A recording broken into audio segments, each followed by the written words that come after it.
days of practice have been like?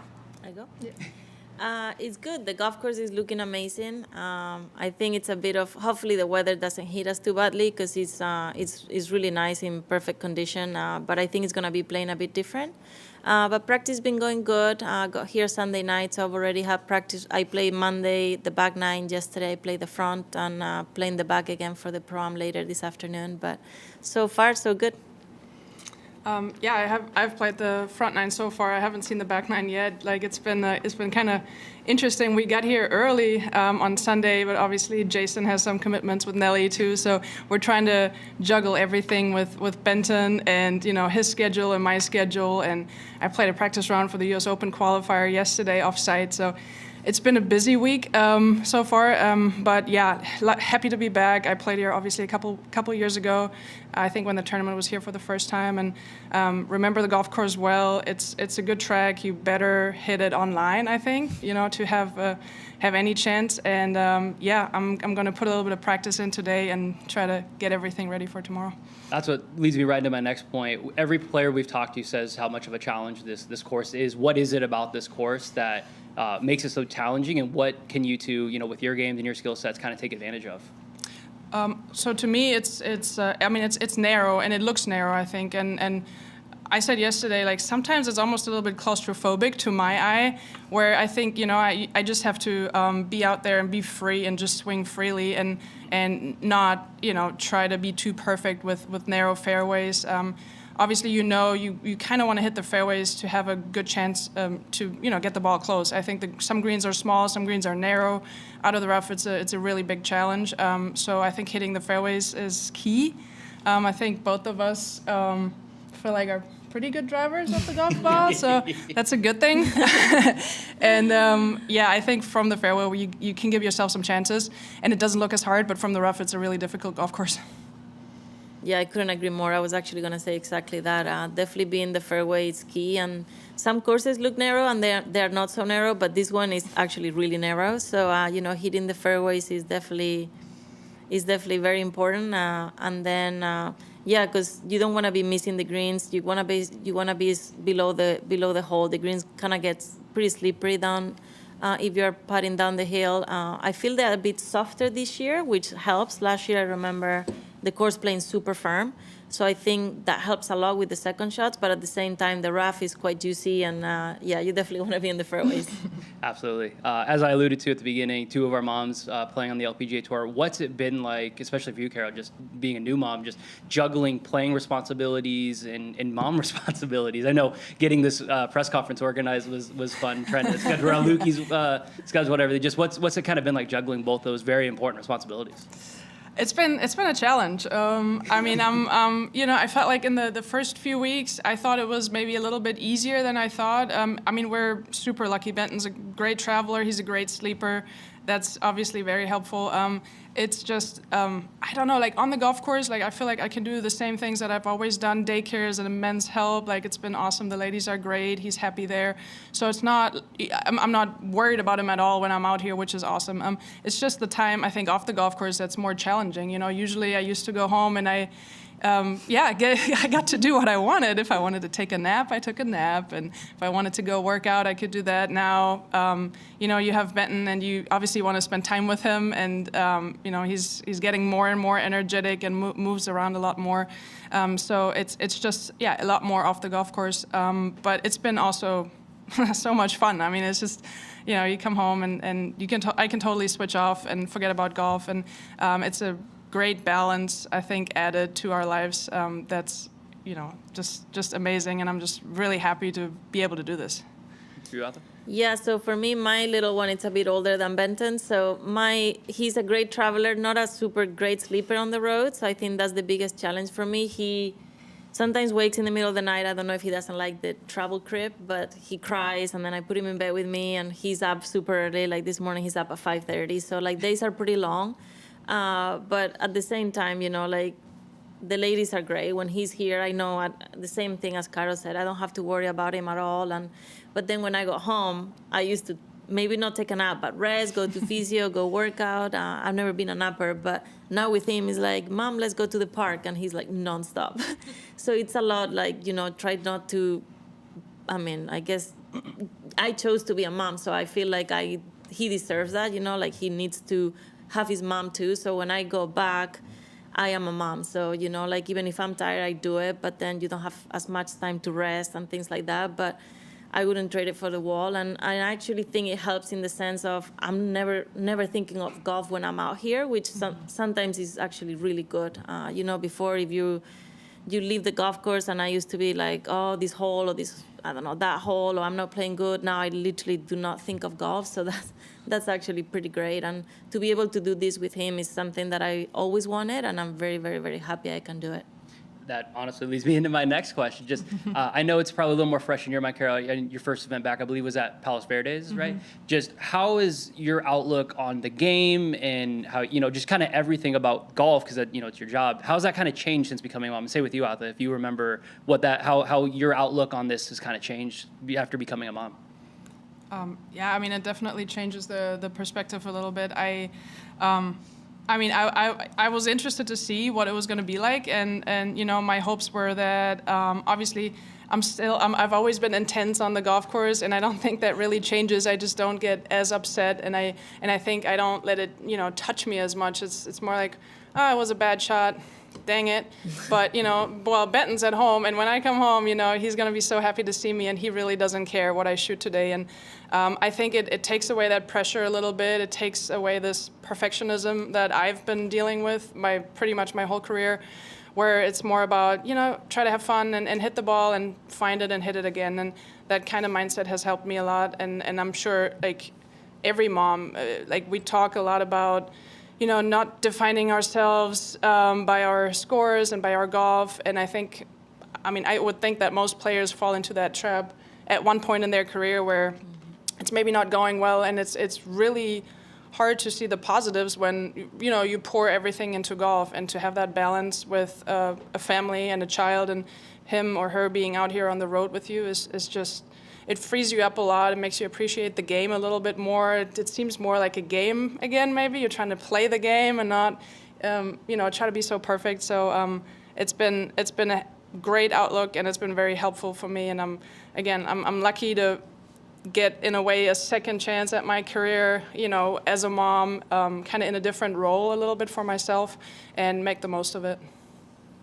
Yeah, same. I think when you're having a good day, everything is great. But when you have a bad day and you go back, and, I go on daycare and pick Luki up, and he's so happy to see me, I could care less of what I just shot. So obviously we still want to do our best. I feel like you just have to manage your time a bit better, but I still want to play good golf. Not, I don't want to think, well, I obviously practice a bit less than before. I don't have as much time, but I still want to perform well. But at the end of the day, you put things in perspective a bit more. And yeah, I guess you are, I don't want to put words in, but we're at the end of our career. We've been out here doing it this is my 15th year. So, I'm definitely towards the end. I don't know how many more years I have, but now having him is like things just change. You have a bad day, and it's like, is it that bad? You still have him, and thankfully he's healthy, and that's really what matters. Absolutely. All right, we'll go ahead and open up to Sarah, and then head to Beth Ann on the Zoom. Atha, I know you were part of that crop a couple years ago, the big baby boom in 21, 22. To see Caro, the next generation of these new moms, how cool is it for you to just watch some of your friends, some of your Solheim Cup teammates, and people that you've played with forever to become moms now? It's pretty cool, because the tour went for a few years where there were literally no babies. And then all of a sudden, Paula and I had a baby, and then so many babies came out, and it's pretty fun. Like, I've just been in daycare for an hour because I came early, and I was waiting for the first conference, and Kai was there, Mel Reed's little one, and I love babies, so it's just so cool to have so many kids that are gonna grow up together. I don't know how long Luki would be around, but for a few years, I hope. And I think that's a relationship that's so special. The ladies are amazing, and all these little kids growing up together, I think it's just something really, really special. I've said it before, like, our life is not normal. They don't go to a normal daycare, but to be lucky enough to have the chance of that, like have kids around the same age and seeing them all grow up together is just really fun. Kara, I know we saw you and Benton kind of watching Daddy jump in the lake out at the Chevron Championship. But for you and maybe him personally, what have been some of the best memories so far? I know you've been back out here a couple months now and getting your feet underneath you still and getting the sleep schedule figured out. But what's been some of your favorite moments so far? Yeah, I mean, I think for, Jason to be able to win in front of Benton, I mean, I think that was one of his goals. I mean, it's kind of happened a lot. So we don't want to normalize it, right? But obviously those moments are pretty special. I mean, he doesn't understand what's happening, but just for him to be there and, take these pictures with Jason and Ellie and the trophy at the end of the week, it's really cool. And I'm just really looking forward to, in the future, showing him those things and, showing him he was there. But I think it's not necessarily one special moment. It's just these everyday moments. I mean, the moment he wakes up and he stands up in his crib now and he just smiles at us. And, when you pick him up from daycare and he hears your voice and turns around and just goes nuts. It's just these little moments that just make it so special and that maybe make it feel just a little bit more normal out here. Like Arthur said, it's not normal, right? It's not a normal life, not for us, not for a child to grow up. But those things, going to dinner with him and seeing him eat and loving it out there, and it's just really fun, and it normalizes being on the road. And I think these are the moments where Jay and I sometimes we look at each other, we're like, oh my God, this is so cool, and we just really love it. Yeah. One more for me for Atha. It's an Olympic year and everybody's talking about the Olympics. Played obviously in 2 Olympics as not a mom and trying to become another mother in the field. He was in my tummy though. Oh, he was? Yeah. I forgot you played the Olympics pregnant. Yeah. So, nobody knew, but I was 11-week pregnant when I played. Really? Yeah. Makes that story even better. For you and Kara, even if you want to speak to this too, I mean, to be able to represent your country, yes, as a player is always a special opportunity, but to represent it as a female athlete that's a mother, I mean, what would that mean? I mean, Kara, if you want to answer this as well, I mean, for both of you to be able to have that moment maybe in Paris here in a few months. Yeah, it's really, really special. And I think actually Tim is going to be cutting for me, and it's funny, Jay is going to be cutting for Nelly. So the 4 of us are going to be there. It's really cool. We're still trying to think of how it's going to work. I don't think we're going to be able to take him, even though my husband is coming, because he's cutting. There is no daycare. So that's the only thing about the Olympics that maybe could be done a bit better, but I don't know how it would be. The fact that there are so many women athletes, and a lot of them are moms. I know it's not super common, but a lot of them are. Yeah. So it would be actually great to be able to take our kids there and let them experience the whole thing as well. So in that sense, it's a bit sad. I would have loved to be there with Tim and the baby. That would have been amazing. But yeah, to be able to do this for the 3rd time and obviously now with a child is pretty special. Caro, for you, what does it mean? It's to be really honest, I started hitting balls in January, and I was like, I mean, I just hope my comeback goes all right, and we'll see where we end up. So obviously, it's a big goal of mine this year to have a chance to play the Olympics and play Solheim. But at the same time, there's no disappointment if I don't. And I think as of right now, my world ranking dropped so much. It's going to take some good results to get on the German team, and obviously same for Solheim.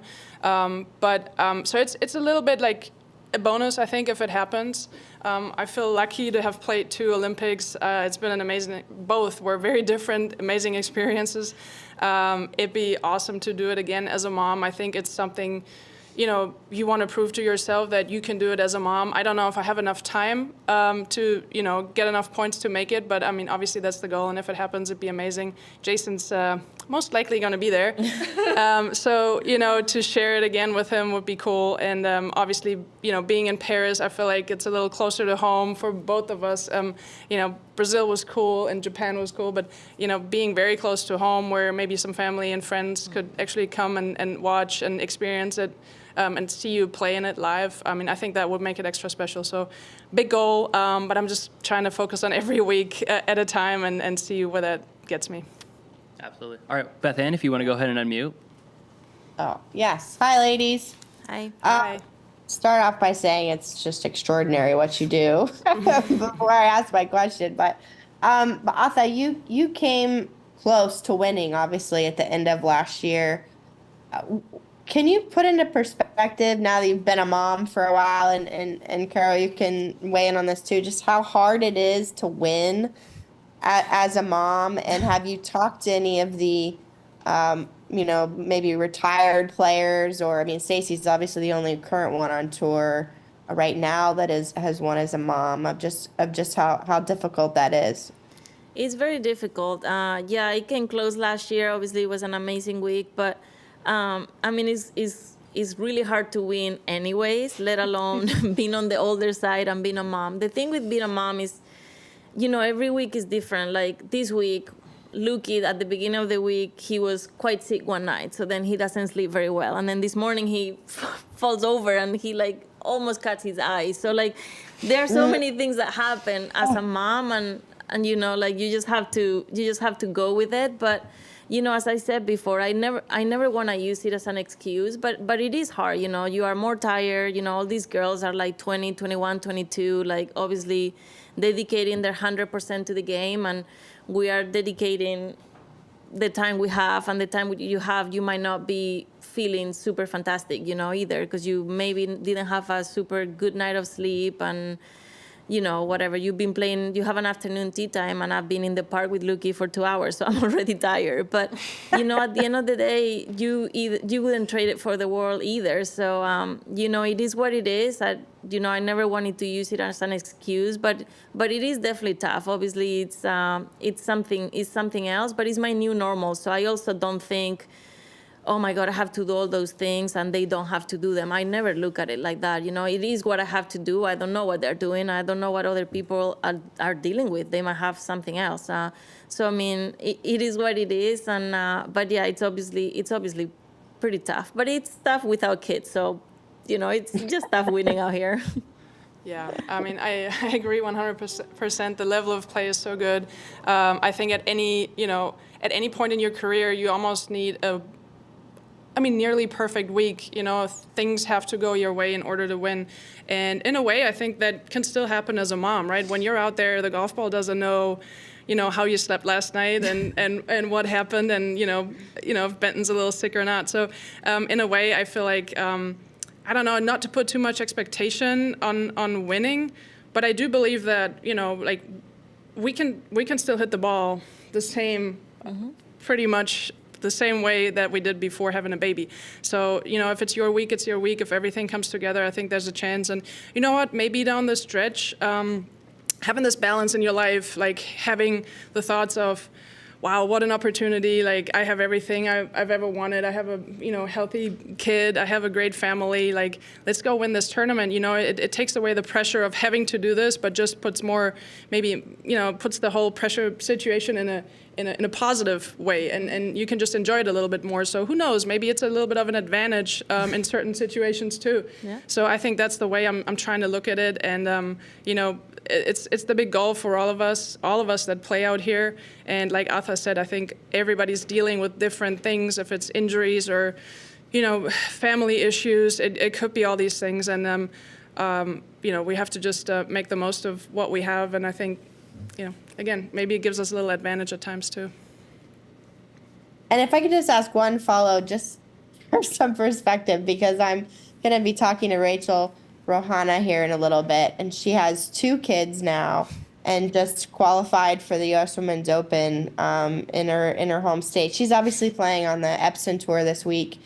I think she might be en route now to Phoenix, but just can you imagine how hard it is with 2, I guess? No. I mean, let's put it this way. If I was to have another one, there is no way I'll be playing. Like, one thing is to travel with one and all the things you have to carry. I can imagine traveling with 2. I mean, I guess you could if you have help, like I know Brittany Lincecum does it every now and then with 2, most of the time just with 1, but mom and dad come out, some people are lucky, or parents are back in Europe, so we don't have that luxury, I guess.